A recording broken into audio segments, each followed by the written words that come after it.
করি নাই। আমি ধন্যবাদ জানাই জনাব সালাউদ্দিন আহমদ সাহেবকে। উনি বলেছেন যে উনি দাবিটা প্রথম করেছিলেন। জনগণ কি চায় সেটা আমরা জনগণের কাছে ছেড়ে দিই।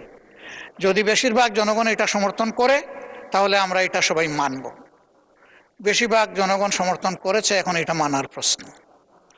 যদি আমরা অসাংবিধানিক বলি, আবারও বলবো অতীতের অনেক গণভোট নিয়ে প্রশ্ন উঠবে, আমি সেদিকে যাব না।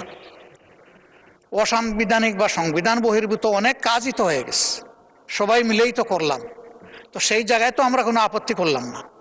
কেন করলাম না? এটা দেশ এবং জনগণের জন্য প্রয়োজন ছিল।